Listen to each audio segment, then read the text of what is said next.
Bonjour à tous et bienvenue à cette grande finale du concours Mon projet climatique en 180 secondes. Concours offert par le Réseau international étudiant pour le climat UNICE. Je me présente tout d'abord, je suis attachée de recherche en génomique forestière avec Jean Bousquet à l'Université Laval et aussi consultante pour ce beau réseau étudiant.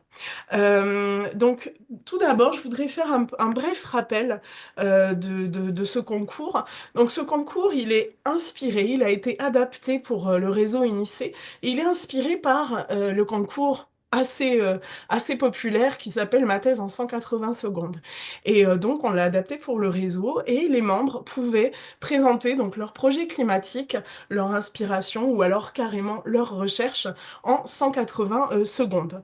Alors un petit rappel du processus, je vous embarque avec moi. Et on commence donc du 11 au 25 mars, on a reçu les candidatures, on a fait une présélection des finalistes qui sont présents aujourd'hui avec nous. Je vais vous les présenter dans quelques minutes. Et je voudrais remercier au passage le jury qui a été composé de Jackie Duville, Dismas, Nio Nizinguier, de Soumia Guénon et de moi-même. Ensuite, j'ai continué cette petite aventure avec les finalistes et on a une formation par Sophie Malavoie, qui est une formatrice en tout ce qui est communication scientifique, vulgarisation scientifique reconnue. Elle intervient à l'ACFAS de façon régulière pour préparer des finalistes au concours Ma thèse en 180 secondes. Et ensuite, on a fait deux séances de coaching individuel avec chacun des finalistes pour préparer leur prestation orale. Et donc, on va avoir le grand plaisir, ils vont avoir le grand plaisir et la fierté de vous la présenter tout à l'heure. Aujourd'hui, nous sommes à la grande finale et il y a tout le monde est gagnant aujourd'hui parce qu'on va distribuer des prix honorifiques à tout le monde. Mais il va y avoir des gagnants. Les trois premiers vont se voir attribuer donc le premier prix 300 dollars canadiens, le deuxième prix 150 dollars canadiens et le troisième 100 dollars canadiens. Je voudrais vous préciser qu'aujourd'hui, il y a eu un peu un renouveau au niveau des membres du jury. Et je vais vous les présenter dans quelques secondes. Vous allez être évalués, chers finalistes, sur les critères suivants. Donc, il y en avait 5. Et vous allez être évalués sur 19 points. Donc, pour la clarté et la vulgarisation, la structure et la logique de votre discours, la qualité de la prestation orale, la créativité et l'originalité, et enfin le respect du temps imparti. Je me suis répétée pendant les séances de coaching. Alors moi, j'ai décidé de ne pas vous noter aujourd'hui. Je vais donner une note sur 5 points pour en fait évaluer la progression pendant les coachings individuels et votre assiduité. Voilà, et je laisserai tout pouvoir à mes collègues de faire la notation. Donc, si certains candidats ont des problèmes techniques, juste rappeler aux membres du jury, il leur a été proposé de faire des vidéos préenregistrées afin de pallier à d'éventuels problèmes de connexion. On le sait, c'est une réalité très présente dans certains pays en particulier. Donc, je vais partager mon écran. Et puis, je voudrais vous présenter tout d'abord les membres de notre jury aujourd'hui. J'ai le plaisir d'accueillir Sonia Rivet aujourd'hui, qui est responsable de promotion et d'information sur les études et conseillère en développement de la recherche à l'Université Laval. Donc, un grand merci et bienvenue. Nous avons également le plaisir d'accueillir Véronique Audet, qui est responsable de promotion et d'information sur les études aussi à l'Université Laval. Pour continuer dans le côté féminin, donc on reçoit également Marthe Farr qui nous a rejoint il n'y a pas si longtemps dans l'équipe de coordination d'UNICE. Donc elle est chargée de communication avec nous, mais aussi elle fait des formations dans tout ce qui est art oratoire, etc. Donc voilà, c'est un plaisir de la voir aussi parmi les membres du jury. Je passe maintenant à Soumia Guenon, qui est professeure à l'université Sidi Mohamed Ben Abdallah à Fès, hein, donc au Maroc, qui est une université partenaire de notre réseau, et donc qui est diplômée en droit de l'environnement. Et puis, je pensais aussi qu'il fallait, dans notre jury, bien sûr, nous sommes un réseau des membres UNICE. Donc, j'ai le plaisir de vous présenter Jackie Duville, qui est membre et ambassadeur, pas mal aussi, du réseau UNICE, doctorant en changement climatique et géographie humaine. Il est en co-tutelle entre l'université Quisqueya, j'espère que je le dis bien, unique, et Paris 8 à Vincennes. Et pour finir, Dismas. Naomi Zinguier, qui est doctorant en philosophie, bioéthique et écologie à l'Université catholique du Congo en RDC. Voilà, et donc je me suis aussi incluse dans le membre du jury, mais bon, avec un petit apport très raisonnable aujourd'hui. Alors, je vais rappeler pour vraiment la compréhension de tous un petit peu le fonctionnement un peu aujourd'hui. Donc, comment ça va se passer? Donc, pour les membres du jury, vous expliquez simplement que les personnes vont... Donc, il y a un ordre de passage aujourd'hui. Vous avez reçu la grille d'évaluation sous format Excel. Bon, dans votre Excel, vous avez de gauche à droite les noms des candidats et vous avez 19 points à attribuer selon certains critères. Bon, l'ordre de gauche à droite, c'est l'ordre de passage d'aujourd'hui. D'accord? Donc, vous n'avez pas à chercher dans le tableau, ah tiens, le prochain, où est-ce qu'il se trouve? Donc, ce qui est super important, et on va avoir la présence d'un chronomètre, c'est qu'ils tiennent dans les 3 minutes allouées dans le cadre de ce concours-là. Je voudrais aussi vous dire, pour des raisons techniques pures et dures, c'est que dans votre Zoom, là, vous avez, bah moi je l'ai en anglais, ça s'appelle View, mais vous pouvez, en haut à droite, Vue, vous pouvez vous mettre, si ce n'est pas fait, si vous me voyez juste là en ce moment, vous n'êtes pas en mode galerie, vous pouvez vous mettre en mode galerie, parce que je vais partager mon écran, puis il faut que vous puissiez voir aussi la personne qui parle. Donc, pour évaluer sa prestance, etc., la posture. Donc ça, c'est quand même un élément technique. Voilà. Essayez de vous mettre en mode galerie, ça sera beaucoup mieux. Vous rappelez que vous avez une grille donc, de 19 points et vous allez pouvoir, si vous avez des coups de cœur, rajouter un petit point. Vous pouvez avoir jusqu'à 3 coups de cœur aujourd'hui, et puis vous pouvez rajouter un point pour votre ou vos coups de cœur, donc ce qui vous fera une note globale là sur 20. D'accord? Donc voilà. Alors si tout le monde est prêt, je pense que oui. Achille est le premier à passer. Alors Achille, je vais d'abord te présenter et puis tu pourras me faire un petit signe après quand tu seras prêt. Donc voilà, donc je vous présente Achille Fini, donc qui est en maîtrise actuellement à l'université de Lomé au Togo, et il va nous présenter donc comment on peut développer des engrais mixtes et organiques à partir de bactéries.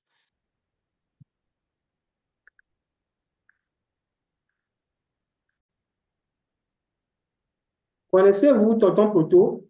Eh bien, aujourd'hui, je vais vous parler de lui et d'un petit justicier.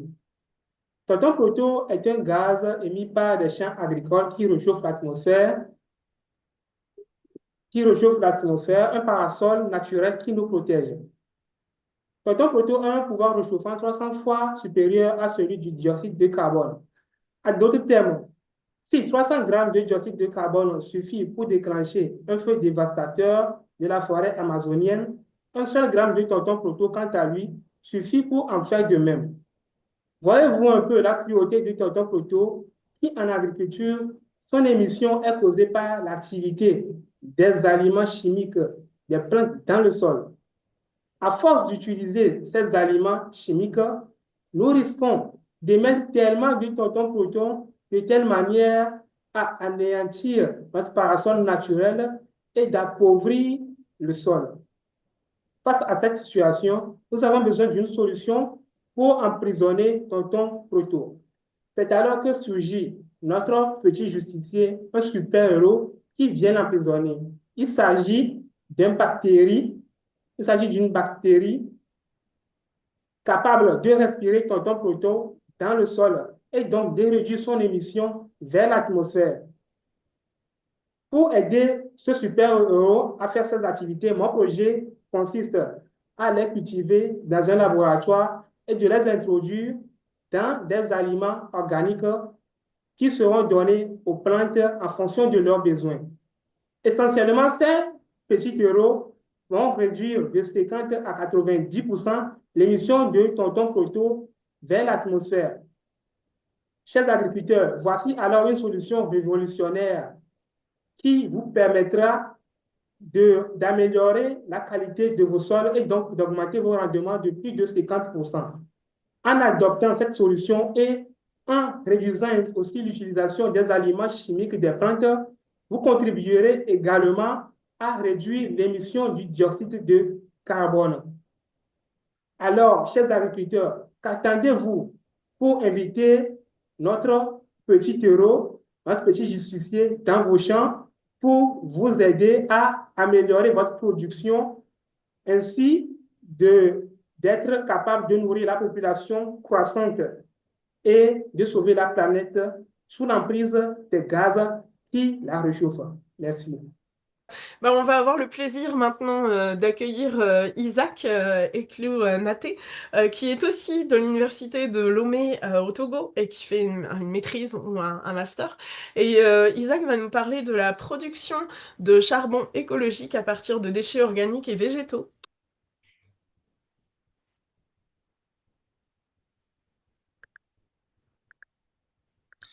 Ici, au Togo, j'avais l'habitude d'acheter chez une bonne femme veuve dans mon quartier un mets local appelé able, mais très apprécié par les habitants du quartier.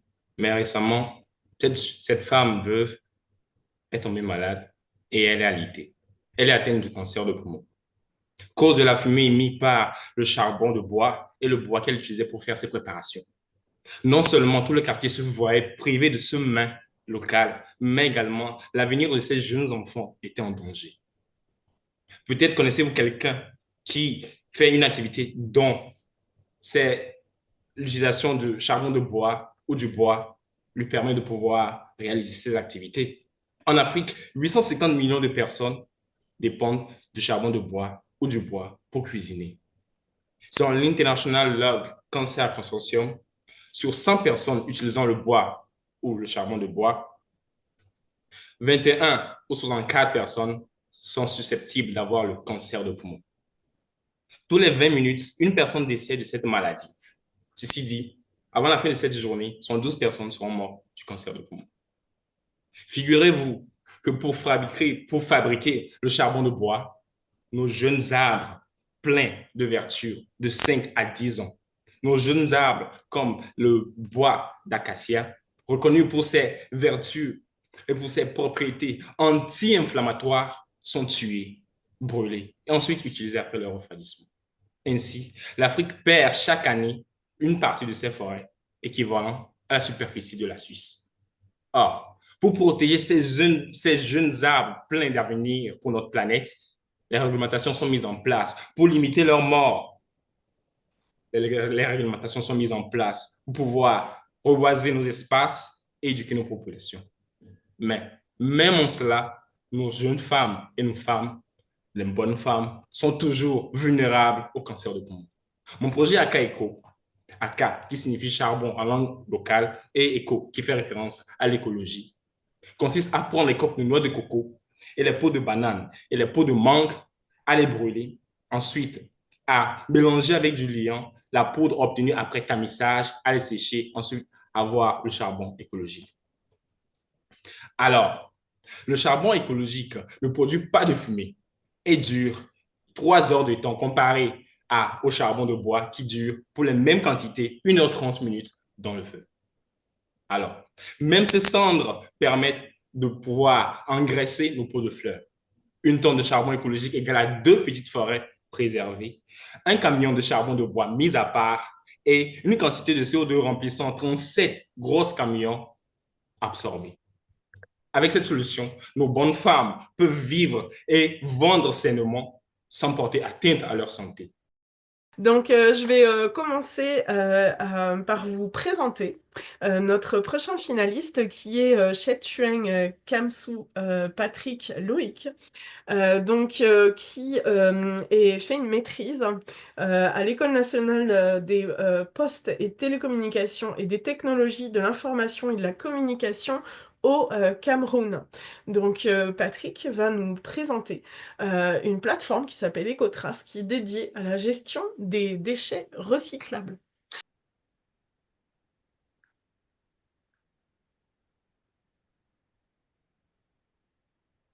Imaginez dans un monde où les enfants apprennent à nager dans des ordures, où les déchets sont plus nombreux que les rêves, où marcher dans une mer de plastique devient la nouvelle norme.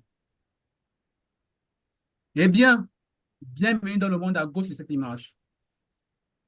Maintenant, regardez à droite. Un monde vert, propre, paisible, des familles heureuses, des villes respirables et surtout des déchets qui ont trouvé leur place. Entre ces deux mondes, il y a une frontière fine, très fine. Et cette frontière, c'est EcoCris. EcoCris est une application qui vous permet de signaler vos déchets recyclables, de participer activement à un monde meilleur et de gagner des récompenses. Oui, vous avez bien entendu, vous êtes payé pour trier vos déchets. Et ce n'est pas un luxe, c'est une urgence.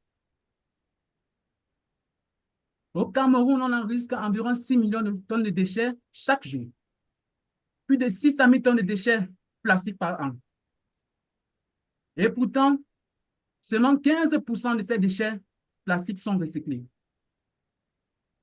Le reste finit dans nos rues, dans nos marchés, dans nos rivières et dans nos vies. On respire le plastique, on consomme sans le savoir et on enterre notre avenir sur nos propres déchets. Alors que faire? Rester les bras croisés pendant que notre environnement se dégrade ou saisir cette opportunité pour devenir un acteur du changement? Parce qu'on en a marre des discours, nous on propose une action concrète.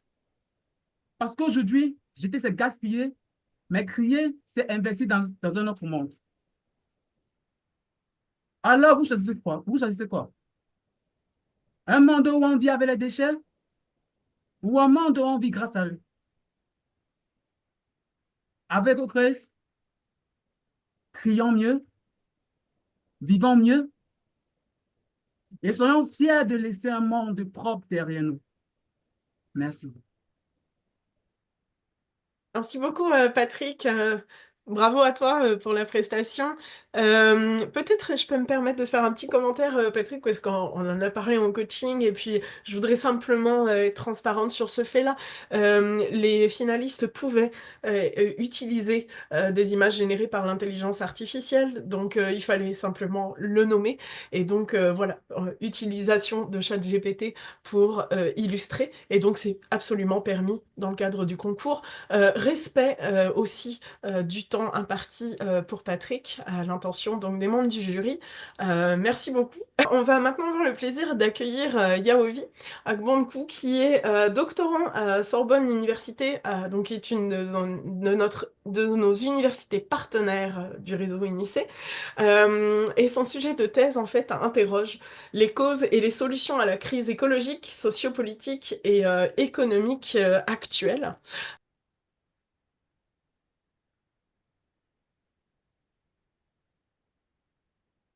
Imaginez que notre planète Terre est un grand casino où il y a des tables de jeu qui représentent des pays et les joueurs sont les citoyens. La loterie des naissances nous place à une table que nous ne choisissons pas. Seulement les bacs de gains qui sont liés aux tables sont inégalement repartis et ces banques de gains représentent les richesses des pays. Pourquoi, me diriez-vous? Précisément parce qu'il y a eu les injustices historiques comme la colonisation, l'esclavage, qui continuent avec le néocolonialisme et les accords commerciaux inégaux. Alors, peut-on parler d'injustice? Peut-on parler plutôt de justice entre les joueurs autour d'une table donnée sans au préalable traiter de la justice entre tous les joueurs et entre les tables? Mais imaginons encore plus loin que cette planète, donc ce casino, est en danger. Il menace de s'effondrer. Et d'un côté, on a 10% des joueurs qui se sont accaparés la moitié des richesses et planifient déjà leur évasion dans un autre casino pour continuer leur jeu avec le magot. Que pouvons-nous faire, me diriez-vous? Eh bien, là vient ma thèse, puisque ma thèse consiste précisément à repenser les règles du jeu mondial. Ce que je propose, c'est de trouver les conditions d'une transition écologique juste qui prend en compte à la fois les inégalités historiques, mais aussi actuelles, que ce soit sociales, économiques, raciales ou sexuelles. Ma solution repose en 3 principes éthiques qui visent à fonder une nouvelle solidarité avec tout le vivant, les humains comme les non-humains. Tout d'abord, le principe responsabilité développé par Hans Jonas qui nous exhorte à agir de telle sorte que les effets de nos actions n'empêchent pas la continuité d'une vie authentique sur Terre. Le second principe est le principe de réparation qui nous exhorte à créer une manière de régénérer le vivant, c'est-à-dire par un modèle économique, social et solidaire qui respecte la biodiversité. Le dernier principe, c'est le principe de non-nuisance qui nous oblige à éviter de nuire aux chances de participation égale au jeu mondial à toutes les personnes et aux pays indépendamment de leur richesse. Comme le dirait si bien le feu pape François, pour écouter le cri de la terre et le cri des pauvres, il nous faut construire ensemble la justice. Alors, avec ce réseau Unicé, je vous invite tous aujourd'hui à appliquer ces principes pour construire une justice mondiale. Merci. J'ai le plaisir donc de te recevoir, Emma Godjo, qui fait une maîtrise au master à l'université d'Abomey-Calavi, qui est au Bénin. Et Emma va nous parler aujourd'hui de la formation de biogaz à partir de la décomposition de déchets organiques. Nous avons un trésor familial. Il ne brille pas comme l'or, mais il vaut tout pour nous. Ce trésor est mis à l'abri dans un coin de notre maison. Chaque jour, nous le nourrissons à travers un bidon hermétique et en retour, il nous remercie. Normal, n'est-ce pas? Ses nourritures préférées sont les épluchures, les restes de repas, les feuilles fanées. Et pour nous remercier, ces déchets organiques, en absence de l'air et sous l'action des bactéries, se décomposent, libérant un gaz appelé le biogaz, qui peut être utilisé à la cuisine pour la cuisson à la place du bois de chauffe, du charbon de bois ou du gaz qu'on achète. Et le résidu qui reste peut être utilisé pour enrichir nos terres agricoles. Ce trésor n'est rien d'autre que notre petit système de production de biogaz et de fertilisants naturels à base des déchets organiques. Notons que par ailleurs, d'après les installations ayant eu lieu dans d'autres pays, 1 mètre cube de biogaz brûlé équivaut à environ 5 kg de bois de chauffe.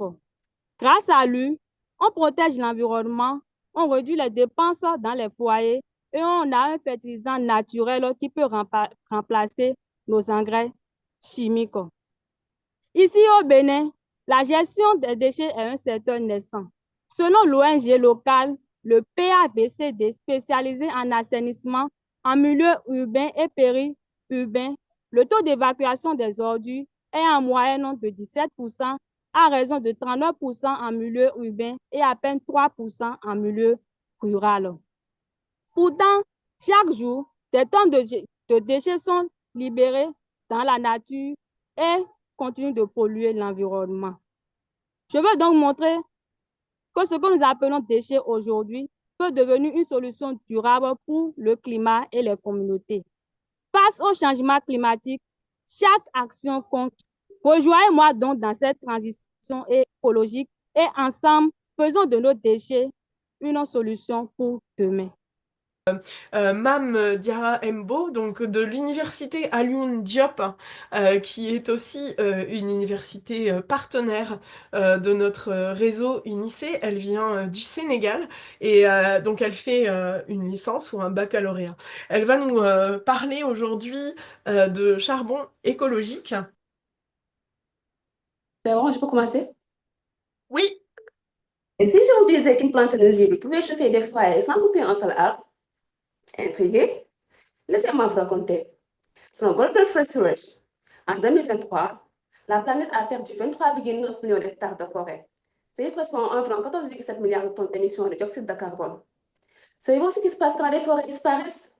Ce ne sont pas juste des arbres qui tombent, mais ce sont des puits de carbone qui s'évaporent et une terre qui se réchauffe un peu plus chaque jour. Mais ce n'est pas tout. Les menaces qui pèsent sur l'environnement ne se limitent pas seulement à la déforestation. Dans le nord du Sénégal, une autre urgence émerge, moins médiatisée, et tout aussi alarmante, le typha. Qu'est-ce que le typha? Le typha, c'est une plante qui pousse dans l'eau et qui envahit tout sur son passage. Cette plante se propage vite, très vite même.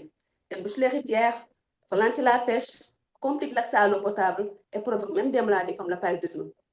Selon Constitution 21, elle occupe près de 60 000 hectares dans le delta du fleuve Sénégal, dont 52 000 sont exploitables. Imaginez cette plante envahissante devenir une ressource précieuse. C'est cette réflexion qui a donné naissance à mon projet de production et de commercialisation de charbon écologique à partir du typha. Je vais nommer King Fuel Typha, que je compte implanter à Dakar. Bonjour à toutes et à tous, je suis Mame Diarra Mbo. Aujourd'hui, j'ai l'immense plaisir de vous présenter un projet qui allie écologie et développement local. L'idée est simple, mais puissante.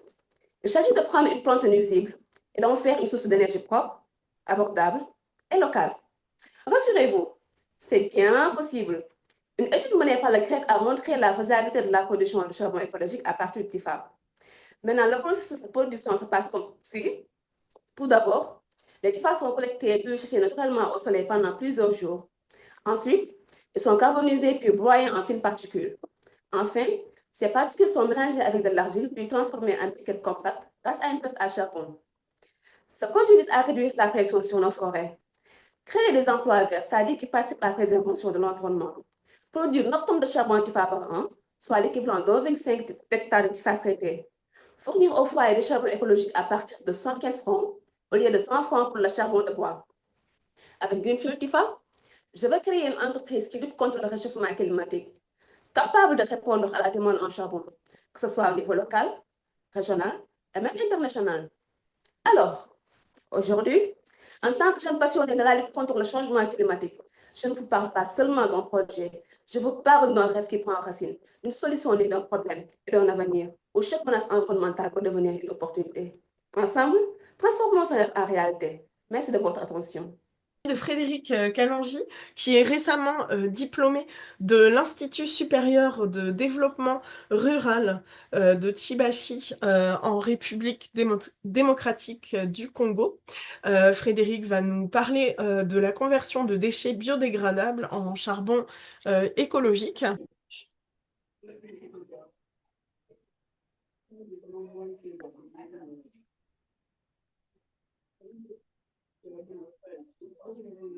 Imaginez une ville où les rues suffoquent sous les déchets.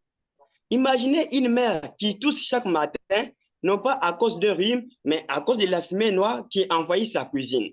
Imaginez une foyer qui crie, mais que personne n'écoute. Moi, je n'ai pas imaginé, je l'ai vu, je l'ai vécu et j'ai décidé d'agir. Je suis né à Kananga. Ici, chaque sac de déchets abandonné devient une plaie dans notre environnement. Chaque feuille de bois, une menace invisible pour nos poumons. J'ai vu des enfants rater l'école pour aller chercher du bois. J'ai vu des femmes marcher des kilomètres pour amener de quoi cuisiner. Ce n'est qu'une urgence écologique, c'est une urgence humaine. Chaque année, la RDC perd environ 600 000 hectares de forêt. C'est l'équivalent de 10 fois la vie de Kananga rayée de la carte. Et ces bois finissent dans des foyers de fortune avec une fumée toxine. Les maladies respiratoires explosent, surtout chez les femmes et les enfants.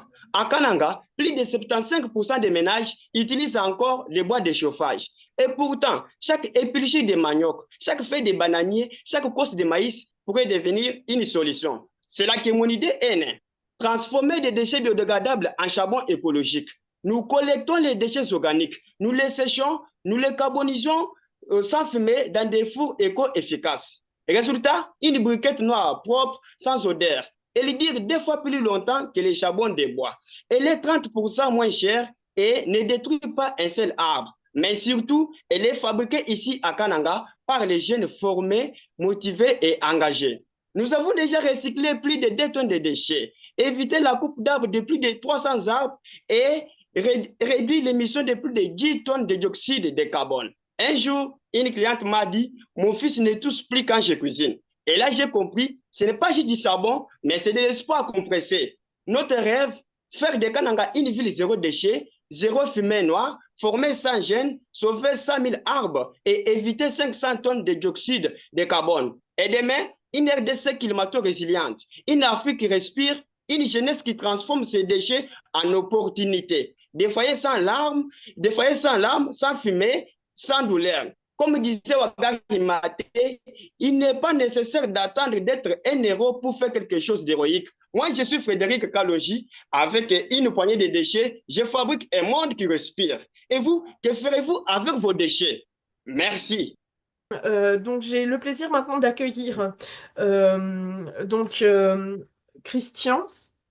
Dogbevi Kossi Christian, qui fait une maîtrise ou un master à l'université de Lomé au Togo. Il va nous parler aujourd'hui de son projet Planter un arbre à chaque anniversaire, une bande dessinée pour le climat.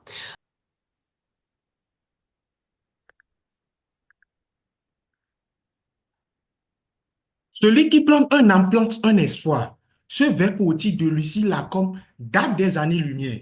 Dès lors, jusqu'à nos jours, l'action climatique demeure une lutte qui préoccupe juste une minorité de la population mondiale. Mesdames et messieurs, nous sommes ici pour vous proposer une solution climatique capable de susciter l'engouement populaire pour l'action climatique. Dans mon pays, le Togo, nous vivons chaque jour les effets du changement climatique. La population vit ce fléau, mais peu sont ceux qui mesurent réellement sa gravité. Mon projet, planter un arbre à chaque anniversaire, une bande dessinée pour le climat, vise à inciter les enfants et les adultes à l'urgence climatique à travers une caricature des effets du changement climatique dans le monde et au Togo. En effet, les données existent, mais dissimulées dans des rapports et documents techniques qui ne sont pas accessibles à tous et très peu sont accessibles sur Internet et encore moins sur les réseaux sociaux, qui sont le quotidien de cette population majoritairement jeune. Afin de vérifier notre postulat, nous avons fait un sondage sur le niveau de connaissance de la population sur les effets du changement climatique et il en ressort que plus de 70% des participants ont échoué aux 5 questions du test de connaissance. Ainsi, sans accès aux chiffres, la population togolaise ne connaît pas la vitesse de progression des effets du changement climatique ni les risques en perspective. Et nous pensons que cela est facteur explicatif de leur faible engagement, surtout à l'échelle communautaire. Pour vous simplifier la compréhension, considérez une situation où vous sentez un changement de votre température corporelle, mais que vous avez une journée chargée. Malgré ce ressenti, vous n'allez pas tout de suite prendre un calmant pensant que c'est passager, jusqu'à ce que vous commenciez à faiblir sous le coup de la fièvre. Et là encore, mesdames et messieurs, vous êtes moins inquiets jusqu'à ce que vous mesurez votre température et que le thermomètre vous révèle une augmentation de plus de 1 degré Celsius, soit 38,5 degrés Celsius et plus. C'est que vous allez vous préoccuper de prendre les dispositions d'urgence. Cette situation traduit notre négligence actuelle vis-à-vis de l'action climatique. C'est pourquoi nous proposons une bande dessinée éducative accessible, simple, visuelle. Elle informe les données climatiques locales et incite au reboisement. Pourquoi une bande dessinée, mesdames et messieurs? Parce qu'elle est ludique, émotionnelle et populaire. Elle parle aux enfants, touche les adultes et traverse les barrières. Ce n'est pas juste un projet de reboisement, c'est une tradition écologique qu'on crée. À chaque anniversaire, je plante un arbre. Je grandis la nature aussi. Et également, je fête ma vie et je donne vie. Nous voulons ainsi créer une génération climat consciente et transformer chaque anniversaire en acte de résistance au changement climatique. Alors, je vous invite, mesdames et messieurs, à partir d'aujourd'hui, à faire de chaque anniversaire un acte d'amour pour la planète. Merci beaucoup. Je vais avoir le plaisir maintenant de recevoir Doudou Adda Mouniratou qui fait actuellement sa maîtrise ou son master à l'université Sangor à Alexandrie en Égypte. Mouniratou aujourd'hui va vous parler de résilience des agrosystèmes en Guinée.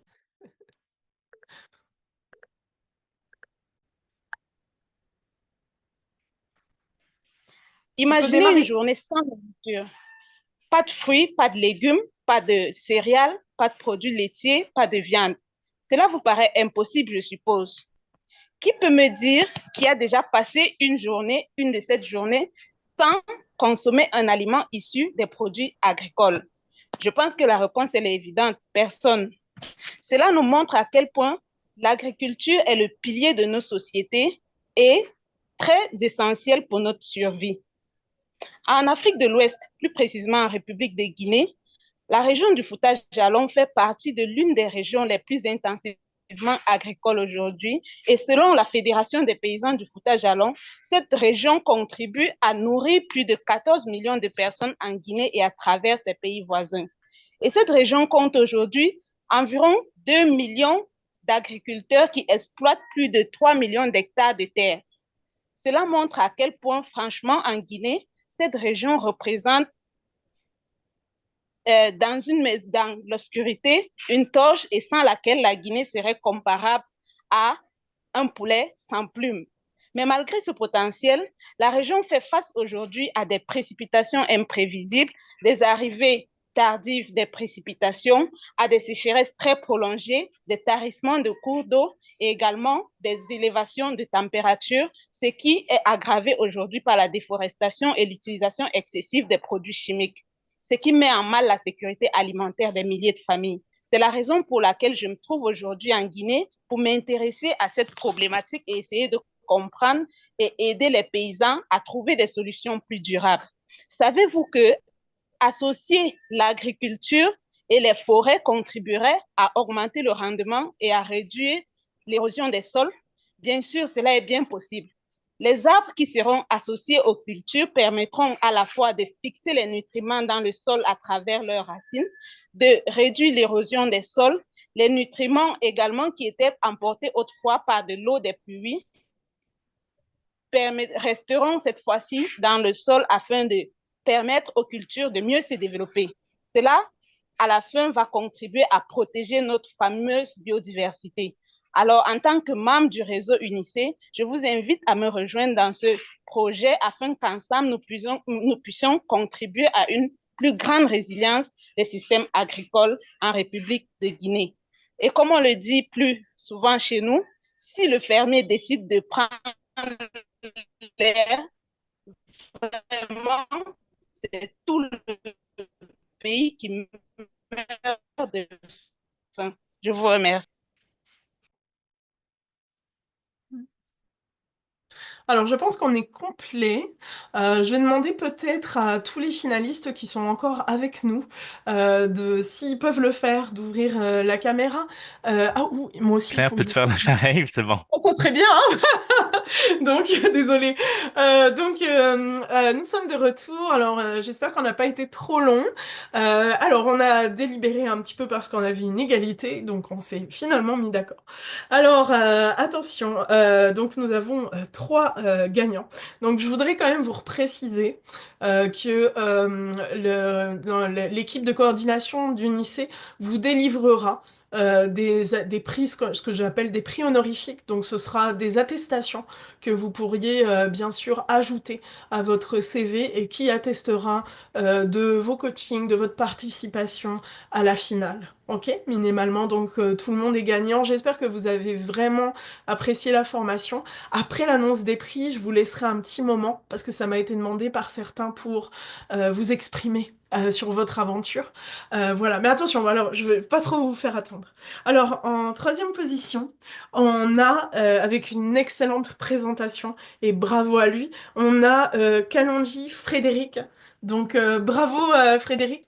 Je sais pas si tu es encore avec nous. Est-ce que tu es avec nous? Peut-être il a dû partir, hein. Non, je Oui, pense je suis pas. là, je suis là. Ah, Frédéric, bravo à toi. Troisième position. Donc, tu te Merci, merci mérites beaucoup. un prix de 100 dollars canadiens. Donc, bravo, toutes mes félicitations. En deuxième position, j'ai le plaisir de vous annoncer que c'est Dog Baby Kossi Christian qui est en deuxième position. Bravo à toi, Christian. Tu te mérites un prix donc de 150 dollars canadiens. Merci Donc, beaucoup. voilà, et je vais pas vous Merci. laisser dans le suspense le plus total. Attention, nous embarquons pour la première position. Le grand gagnant de la finale Mon projet climatique en 180 secondes du réseau Inissé est Yaovi Agbonkou. Bravo à Yaovi. Bravo à toi. Alors, Merci, merci, merci. je disais en coulisses que j'avais rien dit du tout à notre jury, mais tu avais déjà participé, je crois, Oui, à une finale, à la finale oui, de ma thèse en 180 secondes dans ton université. Donc oui. voilà. Toutes nos félicitations à nos trois grands gagnants d'aujourd'hui. Bravo à vous. Et puis les autres finalistes, vous ne déméritez pas du tout. J'ai vu des gens avec beaucoup de potentiel. Je voulais vous le dire, vous avez fait beaucoup de travail parce que on a bossé ensemble. Vous savez, là, on est parti de texte et vous avez vraiment amélioré. Donc, je voulais vraiment vous féliciter pour tout le travail réalisé. Et puis, j'espère que vous avez aimé le voyage avec nous. Et maintenant, je l'ai promis, je vais vous laisser la parole en fait parce que ça m'a été demandé. Donc, vous levez la main, je vous donne la parole et puis vous pouvez partager votre expérience. Puis vous pouvez aussi critiquer parce que nous, ce qu'on veut à Unicé, c'est toujours s'améliorer. On grandit, on a un réseau d'activistes, mais on a un réseau d'étudiants et on apprend. On apprend, on grandit ensemble. Donc, allez-y, partagez vos impressions et puis c'est votre moment. Alors, levez juste la main que je vous donne la parole. Euh, Est-ce que quelqu'un va intervenir? Christian, oui, vas-y, je t'en prie, prends la parole. Et une fois encore, rebonsoir à tous, selon la disponibilité ou bien l'endroit où se trouve la personne. Franchement, je ne sais pas quoi dire. Je suis vraiment content. Et une fois encore, je voulais remercier tous les membres du jury. Et je remercie personnellement Madame Claire Depardieu et tout le réseau Unicé pour cette opportunité. Franchement, je ne connaissais pas le réseau Unicé avant. C'est grâce à un concours, bien à une formation qui a été faite dans mon pays par l'association IAS. Et franchement, j'ai aimé la formation. Sérieusement, j'ai trop aimé. Et c'est suite à ça, le président de l'association parlait du réseau. Mais lorsque je me suis intégré dans le réseau avec les partages et autres, franchement, j'ai aimé. J'en ai beaucoup appris. Ça me suit. Je bénéficie de ça jusqu'à ma formation et je profite de l'occasion pour remercier tout un chacun de vous ici de manière vraiment, je ne sais pas quoi dire, mais ce que je peux dire, c'est merci beaucoup, parce que j'apprends tout le temps et j'espère apporter ma contribution à l'édifice, apporter ma contribution pour résoudre plusieurs problèmes dans nos communautés, surtout dans le cadre climatique. Une fois encore, Madame Claire Depardieu, merci. Monsieur Christian, merci beaucoup. Merci à tous les membres du jury. Et je voulais revenir sur la formation qu'on a eue, si vous me le permettez. J'en ai vraiment appris, pas seulement pour le concours, parce que je me dis, les formations vont nous servir dans le futur. Parce que c'est une formation dans le domaine scientifique. J'aime la recherche surtout, parce que je fais la thèse, donc j'en ai beaucoup bénéficié. Je vous en remercie tellement. Je ne sais pas quoi dire, mais que Dieu vous bénisse. Merci beaucoup, Christian. En tout cas, moi, je voudrais saluer ton assiduité durant les coachings et puis je t'invite aussi à inviter d'autres amis, d'autres étudiants à intégrer le réseau. On fait des concours, mais on a aussi vraiment beaucoup d'outils à déployer au sein du réseau. On a une programmation, on a une plateforme, on fait des très belles choses. Donc, j'ai hâte que tu puisses nous rejoindre vraiment activement après cette belle expérience. Ok, d'accord. Merci beaucoup de m'avoir donné la parole. J'aimerais particulièrement remercier le réseau Initié pour l'opportunité accordée pour pouvoir nous exercer pour ce concours et participer à ce concours. Je ne connaissais pas le réseau Initié avant. Euh, Comme Christian l'a dit, c'est également aussi à travers IAS que j'ai connu le réseau Initié et j'ai intégré. Et avec les formations qu'ils offrent et tout, j'ai beaucoup apprécié. Franchement, j'ai beaucoup apprécié. Donc, merci beaucoup. Et merci, un merci spécial à Madame Claire Depardieu également pour toute sa bienveillance lors des coachings. Elle a pris son temps d'expliquer, de réexpliquer, de nous aider à améliorer notre speech. Et bon, je suis désolé de ne pas pouvoir toujours tenir dans le temps comme je le faisais avant. Désolé. Donc, je pense réellement que les formations reçues vont beaucoup me permettre à pouvoir m'évoluer et à pouvoir ne serait-ce après ma thèse et autres, participer à des concours. Et avec cette base que j'ai déjà reçue, remporter d'autres concours. Donc, merci, un grand merci à Madame Claire Depardieu pour tout le temps qu'elle a accordé pour nous, pour les coachings et autres. Donc, je remercie également les membres du jury et tout le réseau Unicé pour leur contribution à ce concours depuis le début jusqu'à maintenant. C'est vrai que ça n'a pas été facile. Merci pour votre disponibilité et je pense réellement que cette expérience que j'ai eue là maintenant avec ce concours va me donner un coup de boost pour pouvoir m'améliorer davantage et ne serait-ce qu'un temps soit peu dans un domaine ou un autre, réellement défendre davantage l'objectif de lutte contre le changement climatique et préserver davantage notre environnement. Donc, merci à vous. Merci également à Monsieur Christian, comme vous trouvez. Merci. Bon, voilà. Donc, merci beaucoup pour tout. Mhm. Merci Isaac. Je voudrais transmettre un petit message de Véronique Audet, qui est un membre du jury, qui te dit bravo Isaac pour ta prestation. Il y avait beaucoup d'émotions. C'est vrai, vous n'avez vraiment pas démérité. Merci pour les bons mots. Moi, je dois vous Merci. dire que le réseau Unicé, je trouve ça extraordinaire parce qu'on découvre des talents, on vous accompagne.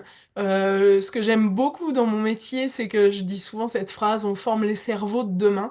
Et qu'est-ce que c'est beau, quoi. Hein, donc, ça fait partie des raisons pour lesquelles je me lève le matin, de former des cerveaux, les futurs leaders. Je trouve ça extraordinaire. Et ce réseau-là est une excellente plateforme pour pouvoir le faire. D'abord, merci à toi, Claire, pour tous tes retours.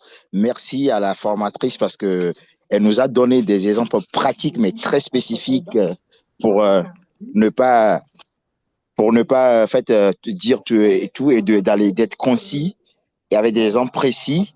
Et honnêtement, merci. Merci aux membres du jury pour votre temps que vous avez consacré. C'est pas évident. Je crois que c'est un travail bénévole, mais merci beaucoup pour tout ce que vous faites pour ce réseau. Et merci à tous les participants, spécialement parce que ce sont des projets qui, moi, en soi, rentrent dans ma philosophie de ce que je porte et que j'ai envie de voir réaliser partout dans le monde, mais surtout en Afrique où voilà, on est à cette table où il n'y a pas de ressources, il n'y a pas assez de ressources. Et à tout, alors j'ai mes frères togolais spécialement parce que j'en ai vu plein et je suis togolais, donc j'en profite pour dire au plaisir, je vais essayer de trouver vos adresses mail et on pourra en discuter, voir quels sont les projets qu'on peut mettre ensemble. Sur place ensemble, parce que à la fois je suis aussi porteur de projets entrepreneuriaux mais dont je ne parle pas directement là. Voilà. Merci à tout le monde et c'est vraiment un plaisir. Et je suis content et j'ai envie de continuer vraiment dans cette recherche-là parce qu'aujourd'hui, vous me donnez beaucoup de force. Merci à vous. Ah, merci, c'est vraiment des beaux mots, Yaovi. Puis moi, je trouve que si je me permets de rebondir sur ce que tu dis, la vraie force du réseau aussi, c'est qu'on a des jeunes chercheurs, des jeunes leaders, des jeunes entrepreneurs, et on fait des collaborations à l'international, et c'est ce qui fait vraiment une extraordinaire force. Donc c'est bien, t'es vraiment dans l'esprit Yaovi de ce réseau-là, et on fait souvent ça. Et moi-même, j'ai fait de la recherche aussi de temps en temps et en foresterie et il y a des membres du réseau que j'embarque souvent dans mes projets un peu fous des fois. Donc effectivement, je pense que c'est vraiment le but aussi de ce réseau-là, c'est de favoriser les collaborations à l'international, multidisciplinaires, parce qu'on n'a pas toujours cette opportunité-là. Avant que j'étais étudiante, j'avais pas ces opportunités nécessairement, et j'ai trouvé ça extraordinaire ce qu'offre le réseau Unicé là, des étudiants, là, de pouvoir bâtir aussi une solide expérience, d'avoir une expérience à l'international et multidisciplinaire, transdisciplinaire, même voire transdisciplinaire, parce que quand on mixe toutes les disciplines, et on a vraiment la naissance de projets absolument magnifiques. Donc, merci beaucoup à tous. Est-ce que les membres du jury, vous voulez intervenir pour dire quelques mots et puis après, on arrêtera, on fermera cette séance. Je vous en prie, si vous voulez prendre la parole, vous pouvez. Si vous permettez. Oui, Soumia, je t'en prie. Alors, je pense qu'il est important de saluer la qualité du travail de chaque candidat, c'est-à-dire qu'ils ont tous démontré un réel engagement avec des efforts remarquables pour rendre les idées accessibles à travers, comment dirais-je, une clarté de présentation et une bonne vulgarisation. Maintenant, certains candidats se sont distingués davantage par leur capacité à exceller dans l'ensemble des critères. Au nom de tous les membres du jury, je remercie tous les candidats pour leur investissement et leur passion. Et bien entendu, nous félicitons particulièrement ceux dont les propositions se sont démarquées. Et donc, bravo à tous pour vos contributions remarquables. Merci beaucoup à vous tous. Je vous souhaite une excellente fin de journée. La réunion a été enregistrée, donc je ferai un petit suivi par rapport à ça. Et puis, je vous souhaite bonne chance, bonne formation pour la suite. Et puis, impliquez-vous dans le réseau. Et on se dit à très bientôt. Prenez soin de vous. Au revoir tout le monde.